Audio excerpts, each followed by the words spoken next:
Fala pessoal, bom dia. Nesse sábado aqui vamos dar continuidade à Colônia Azul. Prazer estar aqui com vocês, compartilhando conhecimento, informação, sabedoria, esses convidados mais que especiais aí.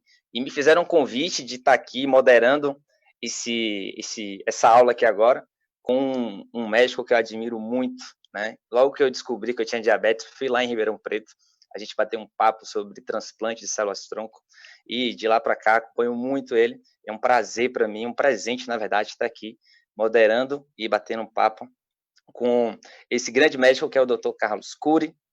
Ele é endocrinologista e também responsável lá pela equipe de transplante de células-tronco da USP de Ribeirão Preto. Vamos falar sobre transplante de células-tronco para diabéticos tipo 1.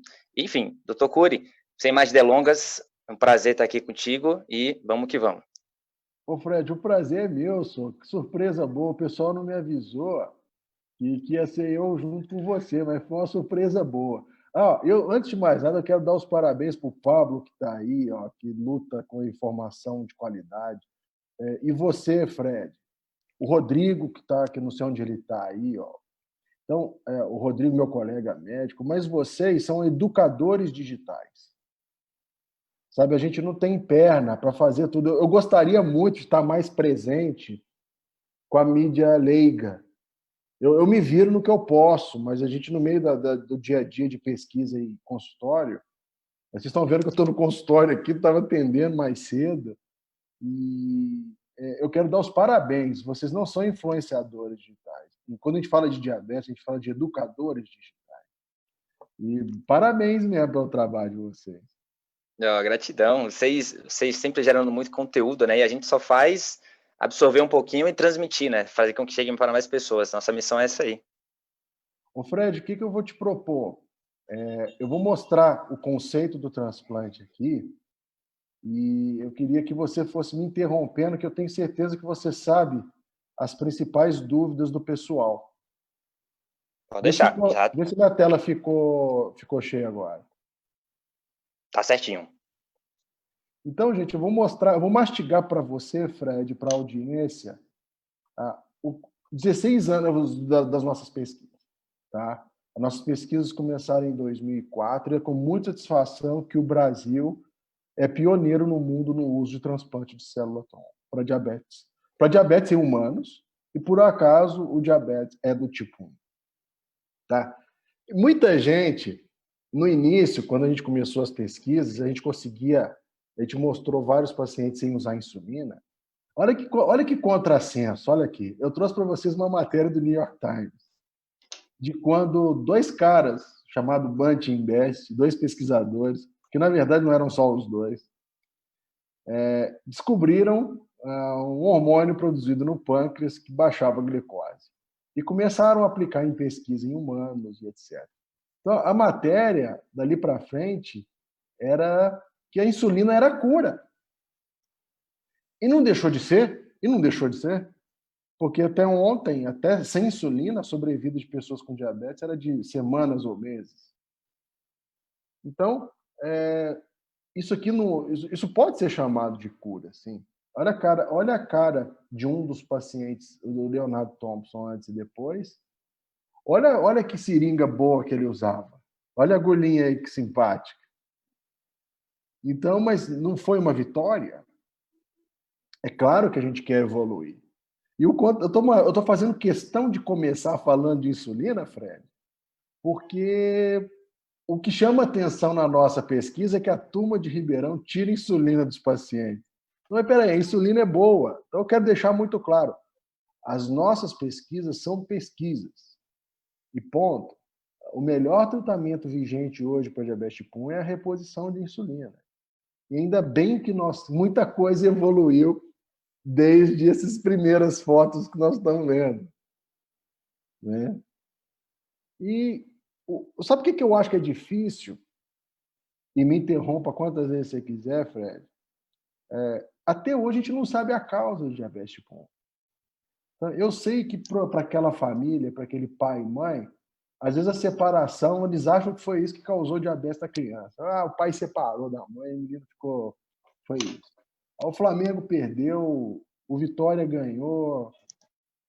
Não tem. Foi a vacina, não sei do quê. Gente, a melhor resposta. Nós não sabemos.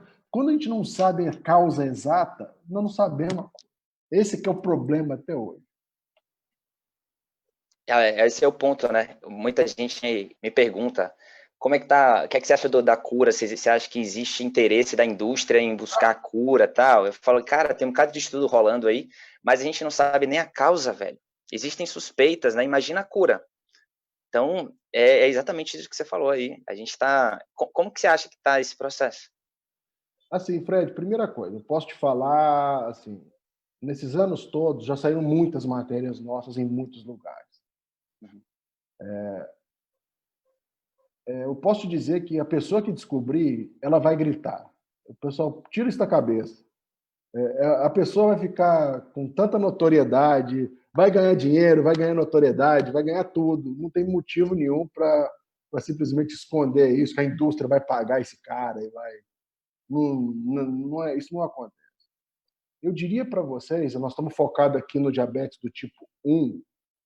O diabetes do tipo 1, eu acho que a gente vai conseguir sim, Fred, deixar pessoas sem aquela necessidade diária que você fica de analisar o alimento, contar carboidrato, fator de correção, discutir basal, olhar o gráfico do dia anterior. Isso eu acho que a gente vai conseguir deixar sem. E eu vejo duas vertentes, que aqui hoje eu vou falar de uma. Eu vejo a biotecnologia, que é a área que eu atuo, que é biológicos, terapia celular, e tem a tecnologia, que é bomba de infusão contínua, pâncreas artificial, medidor de glicose automático. Então, são duas vertentes que vão chegar num ponto. Então, vou dar um exemplo. O pâncreas artificial, que pode sair a qualquer momento. A qualquer momento. Você vai instalar ele aqui, ele vai fazer a medição e o ajuste de dose sem você ter que ficar o tempo todo que você despende com educação. Você gastou muito com educação para aprender a analisar o dia a dia e saber o que você vai fazer nas diversas situações. Eu acho que isso que consome energia. Você não acha, Fred? Ou eu estou enganado, ou eu estou com a opinião meio. Não, eu concordo totalmente. O tanto de decisão que a gente precisa tomar, né? Do ponto de vista de empresário, existe uma. Hoje, esse ano ficou mais forte isso, né? De os grandes empresários, CEOs, eles tomam decisões muito importantes. E essas pequenas, triviais, até de escolher o tipo da camisa, a cor, os caras usam preto, usa branco. Isso realmente tem um impacto. E olha a quantidade de decisão que a gente precisa tomar em cima de medição de glicose, contagem de carboidrato. Isso é muito cansativo. E só o fato de tirar um pouquinho disso, acho que já vai ajudar muito a nossa rotina. Sabe o que eu acho chato? Que se fosse só isso, entre aspas, estava É, bom. Mas não é. Você tem que fazer questões bancárias, questão de gestão de empresa, de pessoas, você tem que resolver problemas familiares. E eu brinco muito, Fred, que tem um avatar. Você tem você para a sociedade, para a família, e tem o seu é. avatar cuidando do diabetes. Então você fica o tempo todo manejando as duas coisas. E a gente que é homem, a gente não tem a cabeça que a mulher tem de fazer 10 coisas ao mesmo tempo. Então o homem é assim: peraí, que eu vou resolver a glicose aqui, meu diabetes. Aí você vai e resolve. Agora, peraí que eu vou voltar agora. Então, eu imagino que pessoas que fazem isso todo dia acabam tendo que misturar as coisas e, enfim, porque Não senão. tem jeito, não tem jeito. A gente exerce papéis na vida, né? E às vezes um papel fica um pouco comprometido. Você não consegue desempenhar tudo. Eu falo isso assim, em verdade. Eu tenho um hábito já, né? Muito tempo, eu tenho diabetes tipo 1 há 10 anos. Para mim hoje é mais fácil. Mas a importância de você ter disciplina, incorporar certinho. Eu nunca esqueci de aplicar a basal, mas eu não deixo de ter meu despertador ali, porque vai que, né? Vai que até hoje eu tenho um despertador certinho. O celular bate certinho, 10 horas da noite, porque é uma coisa que a gente não pode deixar de fazer, né? E são coisas importantíssimas e nada é mais importante do que isso, né? Nenhum sucesso profissional, ou seja lá na vida, justifica um fracasso na sua vida com diabetes. Não tem jeito, velho. É prioridade. Sem dúvida. Então, vamos deixar claro. Então, eu vejo duas correntes que se unem: tecnologia, bomba e pâncreas artificial, biotecnologia. Então, estou falando isso porque eu acho que vai melhorar o dia a dia, a não tomada de decisões toda hora. Isso sem falar numa hipoglicemia no meio do dia, que acabou com o teu dia. Total. Então, por que eu estou falando isso, Fred? Porque as nossas pesquisas com pacientes de opinião são muito claras, eu vejo aqui no consultório também. Quando eu pergunto para os pacientes o que mais incomoda no diabetes tipo 1, sabe o que a maioria responde? Você chuta, Fred? O que a maioria responde? Eu chutaria que é a aplicação de insulina, mas acho que não, acho que vai ser a tomada de decisão aí. A tomada de Pensar, decisão, eu acho que são para pessoas do seu nível. tá, entendi. Muito educados. Que eu acho que Uhum, tem muito a ver com a audiência do curso, da colônia. uhum. Mas para o afegão médio, a maioria responde, sabe o quê? Não comer o que quer. Verdade. E isso para o brasileiro, para o mineiro como eu, para um brasileiro, não comer o que quer é terrível. Eles falam assim, não, eu aplicaria insulina, mas o meu problema é não comer. Então, eu já vou adiantar, tanto no transplante de célula-tronco como em qualquer outra terapia, nunca duvidem de qualquer profissional, de qualquer centro de pesquisa, que lhe falem a seguinte frase: como que quer, do jeito que quer, a hora que quer. Isso não existe. Duvide do profissional de saúde que falar para vocês assim, não precisa fazer exercício. Então, essas duas coisas, gente, vão estar em todas as pesquisas daqui, tudo que eu vou falar daqui para frente é impossível, isso é remédio, tá? Alimentação saudável é remédio, exercício é remédio. Eu não Bom, esqueço quando você bateu um papo com o Humberto, né, que foi um dos, sei lá, um dos 20 primeiros transplantados, o foi. Humberto Diet, né? Acho que o pessoal até conhece ele. E ele falou, velho, eu passei um E tempão agora tá sem tomar mexendo com esse insulina. negócio de diabetes, ele nunca fez isso, agora ele tá... Ele tá estourado, tá massa, velho, muito legal.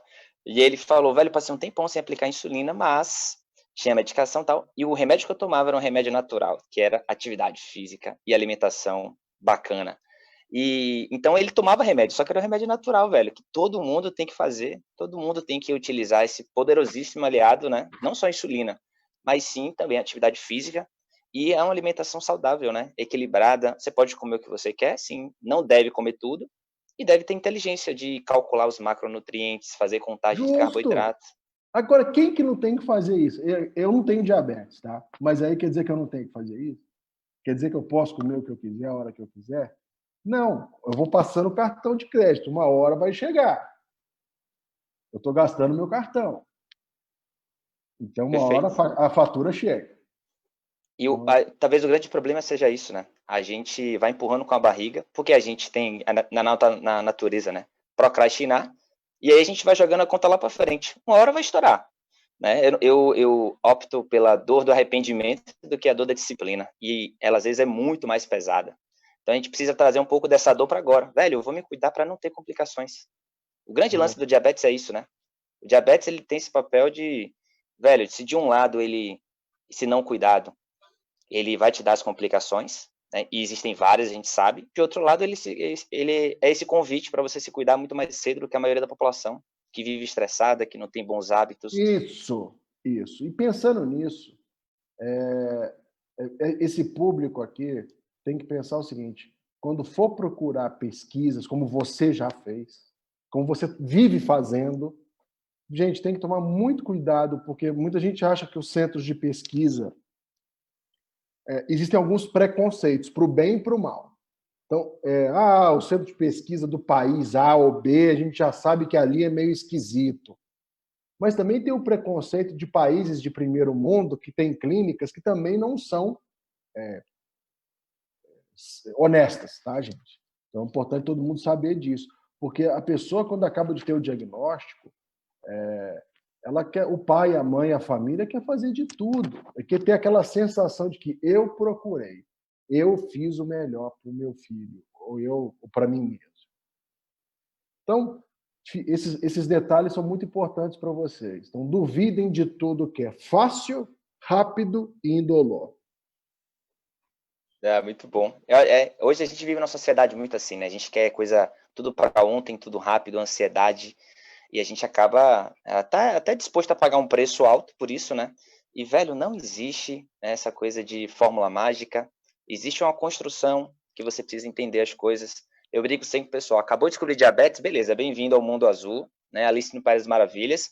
E é um seriado de Netflix. Não adianta você querer assistir da 14ª temporada que não vai entender nada. Você precisa começar da primeira temporada, assistir tudo certinho, entender os conceitos. A pessoa quer saber contar de carboidrato e de gordura. Eu falei, amigo, eu tenho 10 anos e ainda me bato com isso, velho. Saiba o básico, velho. Senão você vai se frustrar. E a frustração é um ciclo horrível, que gera você se frustra e você, isso não é para mim. Eu não consigo ter uma boa glicada. Aí você vai tirando a motivação, tirando a energia de se cuidar melhor. Acho que o bacana é isso, você ir evoluindo, entendendo, seguindo boas pessoas, bons médicos, aprendendo, e aí você vai tirando suas próprias conclusões, né? Boa, Fred. Sou seu fã, viu? Sou seu fã. Que é isso. Então, a gente comentou, esse preâmbulo todo é fundamental para chegar na pesquisa. Então, pessoal, não comece a assistir daqui para frente, tem que assistir do capítulo 1 do Netflix. A gente não sabe a causa, tá?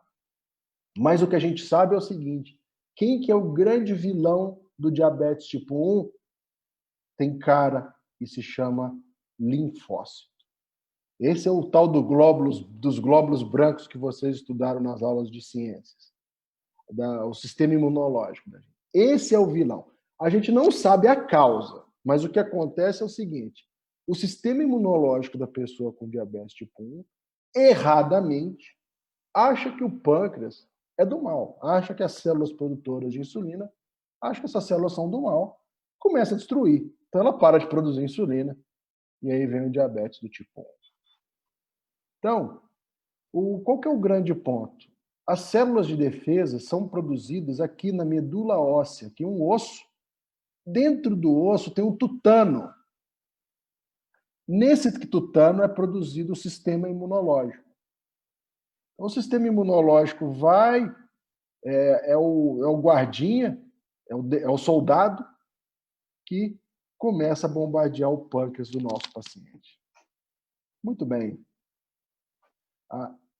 Quando você tem Fred, quando você teve o diagnóstico de diabetes, você tinha 30 ou 20 ou 10% das células produtoras de insulina. Existe um longo período, o pessoal acha que o teu diabetes começou no dia que você teve o diagnóstico. Uhum. Lógico, também não é igual o diabetes tipo 2, que a pessoa às vezes fica anos sem diagnóstico. Não é assim. Mas existe uma destruição silenciosa que faz com que você lembre exatamente aquela semana que você começou a urinar muito e beber água. Aquela semana que você começou a urinar muito e beber água demais é a semana que a glicose começou a subir. Mas o seu pâncreas estava sendo destruído devagarzinho. Mas as células que que sobravam davam conta de produzir insulina. Mas aí elas foram sendo destruídas. E existe essa massa que a gente chama de residual, que é de 30%, que é de 20%, que é de 10%. Tá? Então, o paciente chega para mim no consultório, o sistema imunológico, estou mostrando de uma outra forma, vai destruindo devagarzinho, aí chega para mim, igual o Fred chegou no consultório aqui, falando, eu tenho diabetes. Então, já existe uma história até chegar, mas tem uma pontinha de pâncreas ali funcionando. Essa pontinha que eu quero que vocês guardem que existe. O que a gente faz com esse paciente? Ora, adianta eu dar um pâncreas novo para o paciente? Não. Eu consigo, Fred, pegar com o teu DNA e fazer um pâncreas com o seu DNA, que não seja de outra pessoa, para não ter rejeição. Só que o teu sistema imunológico recebeu uma instrução de que o pâncreas do Fred é do mal. Então não adianta. Então não adianta eu te dar, não adianta vocês lerem notícia de jornal falando assim, Pesquisadores não sei da onde descobrem como fazer uma célula-tronco virar célula beta. Tá, legal. O problema não é esse. O problema é como impedir que ela seja agredida.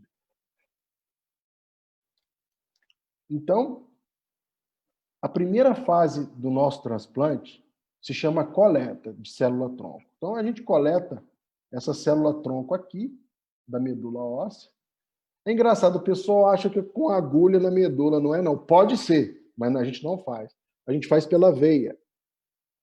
Tá? Tem uma máquina própria que consegue retirar as células da medula óssea. Elas costumam dar uma volta na corrente sanguínea e a gente captura elas. Então, essa é a primeira fase da pesquisa. A gente colhe células-tronco do próprio paciente. A gente não manipula. E essa célula-tronco da medula óssea é ela que faz o sistema imunológico. Mas ela não tem memória. Ela não lembra que aquilo é do mal, que o pâncreas é do mal. Então, a gente coleta. E essa célula-tronco, depois que a gente coletou, o que a gente faz? A gente desliga o sistema imunológico. Eu zero. Eu faço um reset, eu dou um boot no sistema imunológico do paciente. Então, eu coletei a célula-tronco do paciente, congelei, levei ele para o hospital, fazemos uma quimioterapia, mas daquela quimioterapia de lascar mesmo, que todo mundo conhece, de cair cabelo, de vomitar, de parar de comer. Hoje, a nossa quimioterapia dura 6 dias. Tá? A que o Humberto fez era 5 dias na época. Então, hoje, nós fazemos uma quimioterapia. A nossa pesquisa é a mais agressiva até hoje na literatura médica. Eu lembro que o Humberto falou que ele ficou muito tempo, né, tendo que, como você tem o sistema imunológico zerado lá, tem esse boot, você precisa tomar as vacinas de novo, tudo de novo, né? O cartão vacinal já era, Zé Gotinha está de volta. É uns 6 meses aí, pelo menos, né, que ele, como ele morava em Ribeirão Preto, mora ainda, né, para ele foi mais tranquilo. Mas eu lembro que quando eu fui me consultar contigo, eu sou de Salvador, aí quando eu cheguei para falar contigo, você falou, cara, por mais que você seja recém-diagnosticado, existe todo esse checklist aqui, você tá a fim de encarar isso? Eu falei, caramba, não sei. Fora que aquilo que o senhor falou ali, 30%. Eu já não tinha isso. Eu acho que meus exames, minha célula beta já estava bem baixinha, não tinha tanto, né? Inclusive, acho que isso está associado à fase de lua de mel, né? Você ainda produz insulina e a pessoa ainda tem um espaçozinho ali. Eu não tive lua de mel também. Para mim, não rolou lua de mel. Foi um relacionamento abusivo. Já começou direto na insulina. Já foi abusivo. Eu não tive, Mas era muita coisa. Eu falei, caramba, acho que não vale a pena, não. E aí eu entendi que, eu vou aplicar insulina, eu vou medir. Beleza. Prefiro ficar aqui, vou viver uma vida de hábitos saudáveis do que encarar. Mas eu falei com o Humberto outro dia, eu falei, cara, você é super importante, porque você topou um negócio que ajudou muito a gente, a ciência, a entender mais como é que funciona esse negócio. Você tocou num ponto importante. Você pode gostar ou não dessa pesquisa, mas, na verdade, o Humberto e todos os voluntários, diga-se de passagem, gente, isso é uma pesquisa brasileira, custo zero, o custo é dos nossos impostos, tá? Do Estado de São Paulo, é da USP. Muito bem. É bom destacar, Fred, que ele quis ajudar ele próprio. É lógico, ele não é bobo, mas ele está ajudando a ciência, a humanidade. Por isso que é muita responsabilidade quando você é um voluntário em pesquisa. Você está doando você para o entendimento da doença. Foi por causa do Humberto e de outros tantos que a gente mudou o protocolo. Por exemplo, a gente descobriu que quem tinha feito cetoacidose não adiantava. Mas a gente precisou fazer em 4 pacientes que tiveram cetoacidose para entender que a massa residual de célula beta dele já tinha fritado e que não adiantava fazer o transplante neles. Então, não precisava mais expor outras pessoas ao transplante, porque eu já avisava aqui na minha mesa, olha, não faça. Eu mesmo já falava, não é para fazer. E eu brinco com todo mundo que me procura que o mais interessado na pesquisa sou eu. O meu interesse é muito maior do que o do paciente, primeiro. E segundo, o aceite ou não para a pesquisa é individual. Então, você olhou, eu faço de tudo, Fred, para a pessoa desistir. Porque eu quero aquele que quer fazer mesmo. Aquele que acha que é vir aqui tomar um chazinho e voltar, esse eu vou perder dinheiro porque é muito caro. Daí a importância do voluntário. Ele tem que entender que ele está ajudando a ele e a outros. Então, quando a gente perde o segmento de um paciente, para nós é muito caro o paciente que... Por exemplo, o primeiro paciente a gente perdeu. O primeiro paciente que a gente fez, ele sumiu. Ele era um paciente... Ele era um educando do sistema penitenciário aqui do estado de São Paulo e ele estava em recuperação e sumiu com um ano e pouco de segmento. Ele foi uma perda pra gente. Ele foi um dinheiro que saiu caro.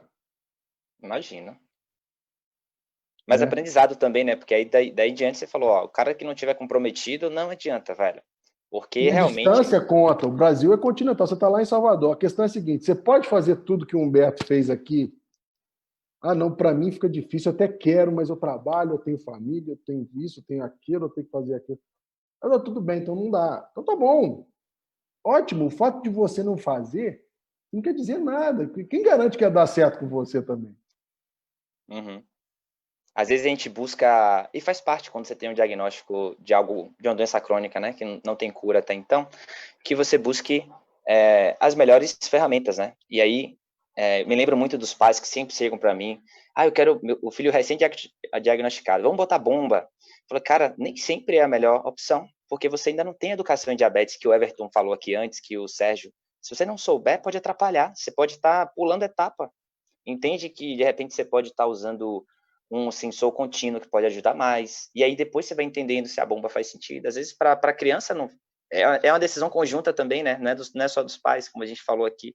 É uma decisão que envolve o médico, envolve o nutricionista, enfim, todo mundo tem que estar junto, senão, sem educação em diabetes, não dá, velho.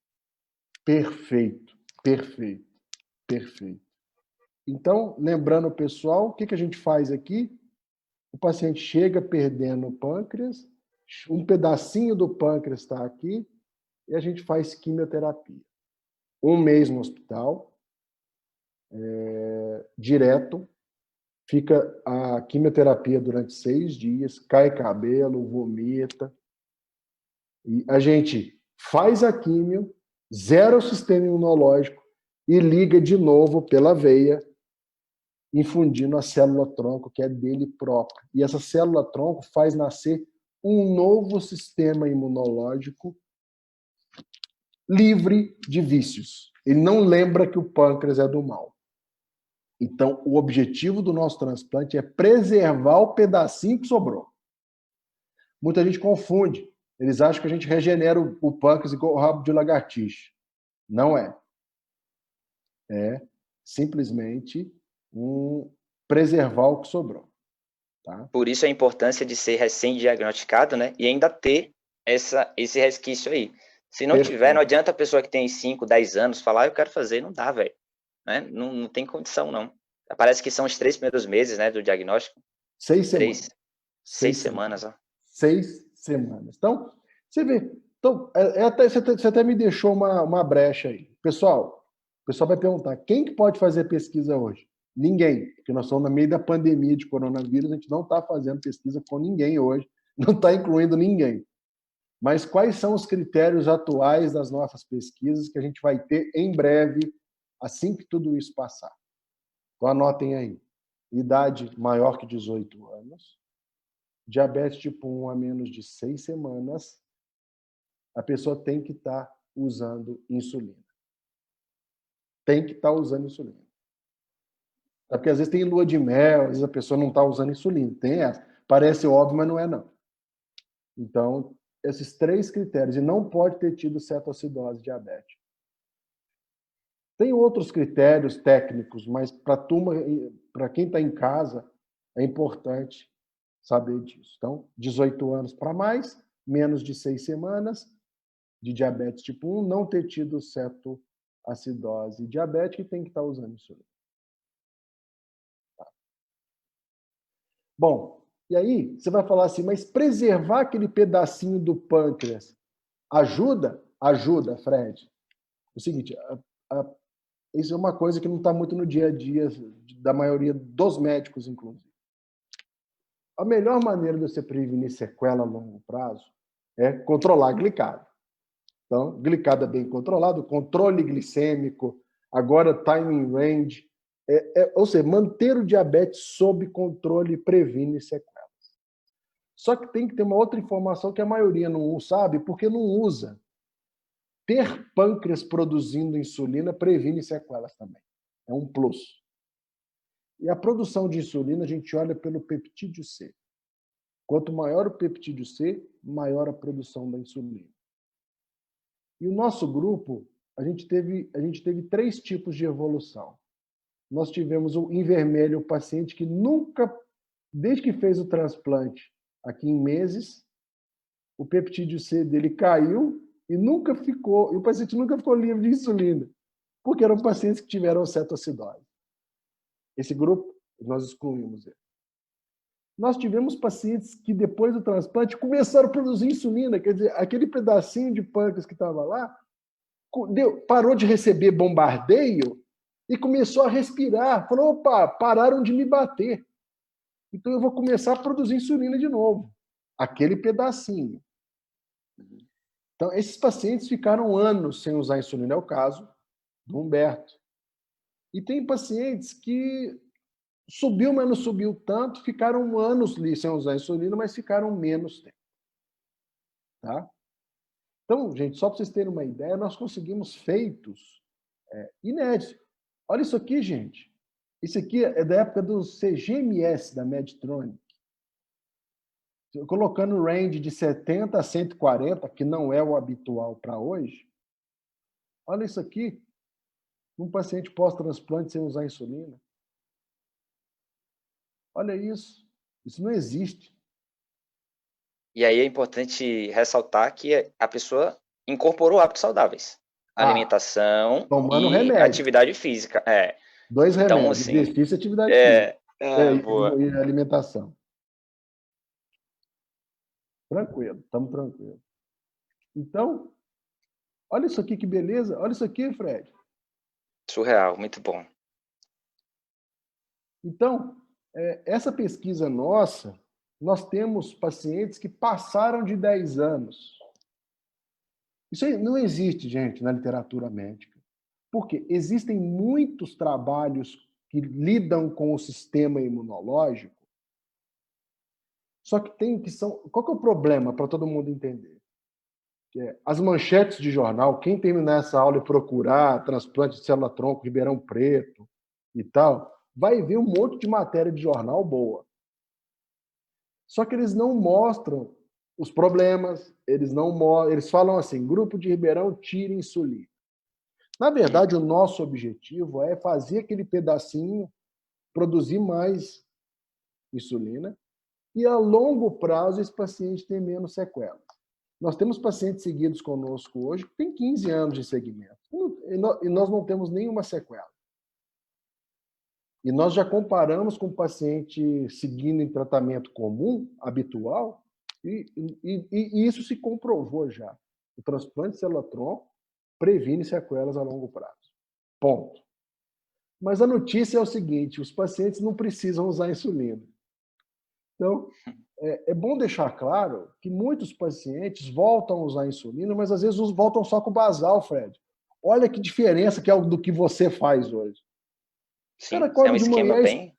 escova os dentes, aplica basal e tchau. Uhum. Isso não é bom? Muito demais, nossa. Então, ele tem o pâncreas funcionando. Eles ainda têm um pedaço de pâncreas que mantém ele completamente livre de insulina, ou às vezes precisa de uma pequena ajuda de insulina basal. O pâncreas dele é capaz de fazer os picos. Ponto.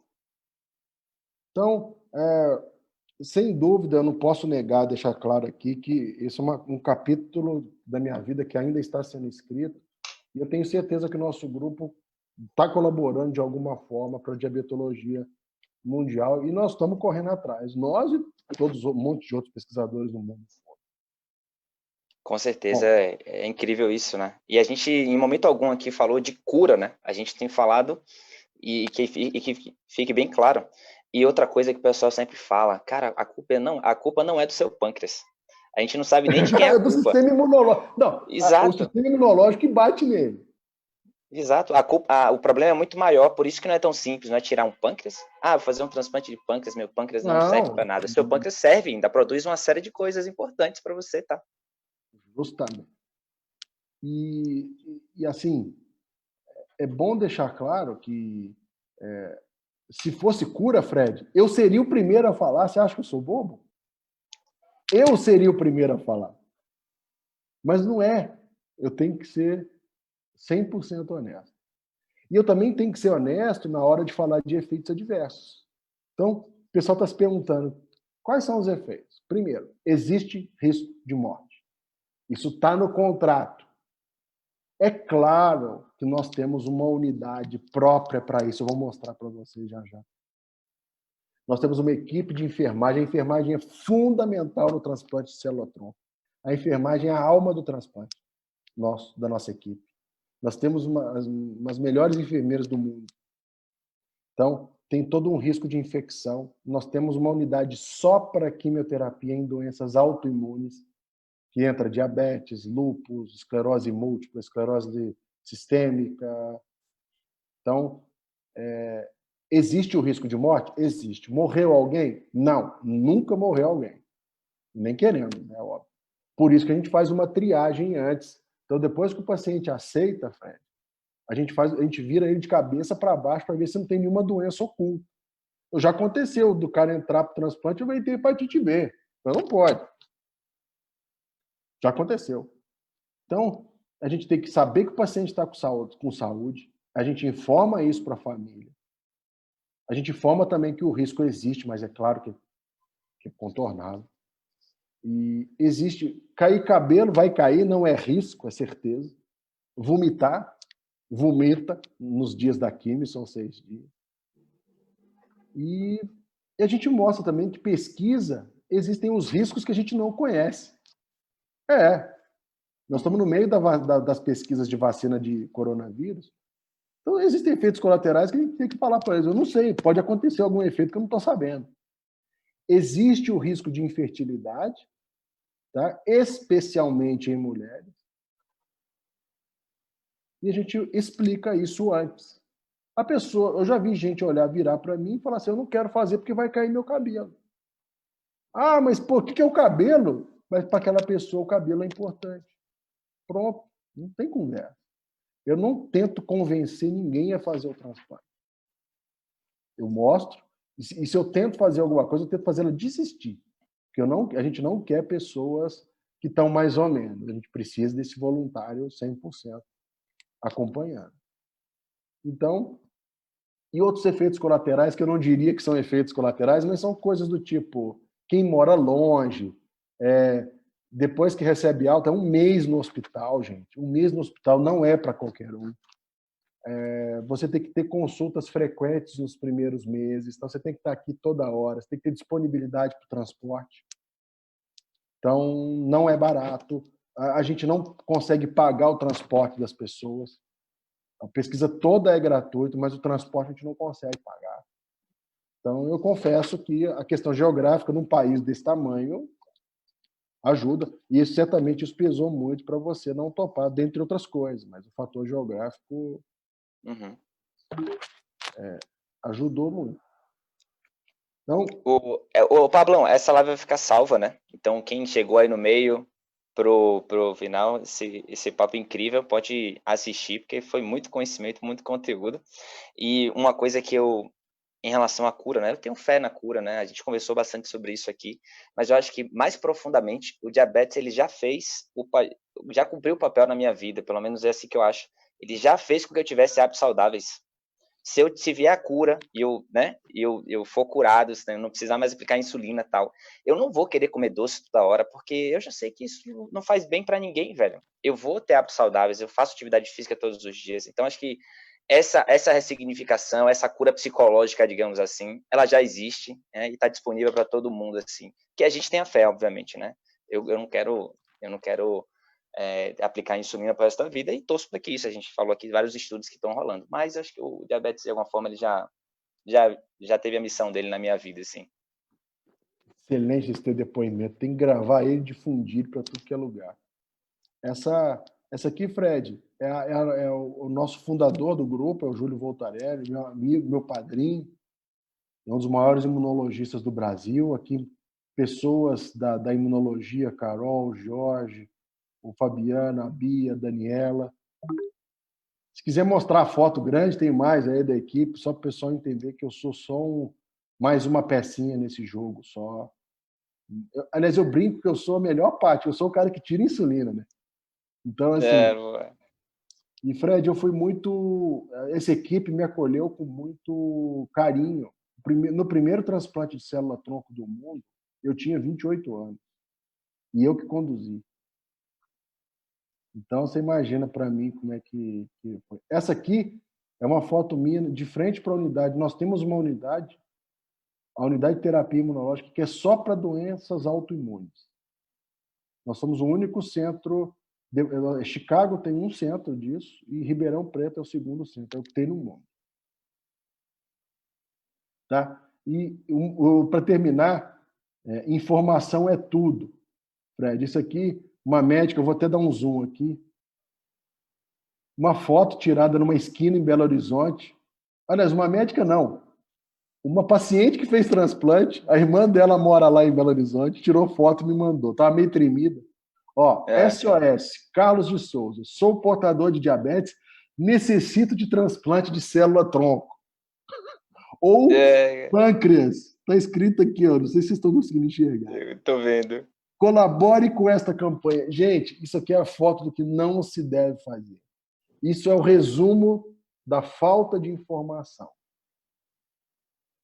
Certo? Para isso que a gente está aqui hoje. E eu queria agradecer demais. Eu procuro me comunicar com a maioria das pessoas pelas redes sociais. Eu tento, mas não consigo sempre. E temos uma coluna na Veja Saúde que a gente tenta trazer novidades do mundo do diabetes, Fred. Era isso.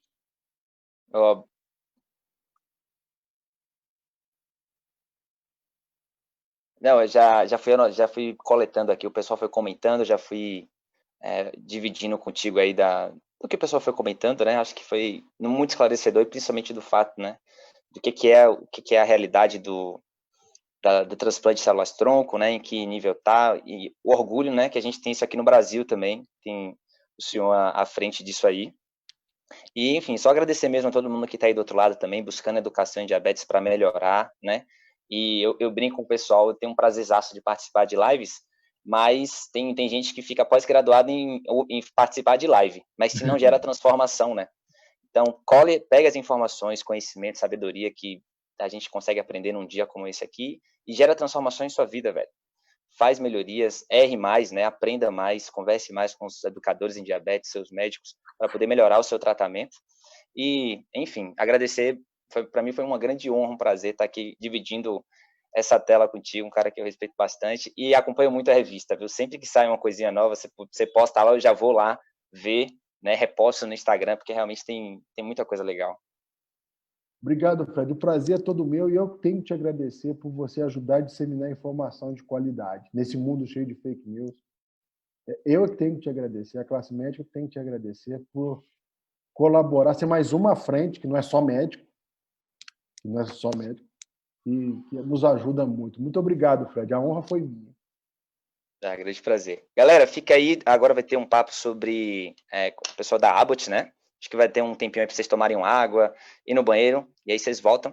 Pablão, obrigado também por você estar aí do outro lado, irmão, viabilizando tudo isso aqui, doutor Rodrigo, enfim, todo mundo, Will, que obrigado, fizeram tudo. Pablo, Rodrigo, obrigado, é um prazer estar aqui. Valeu, pessoal.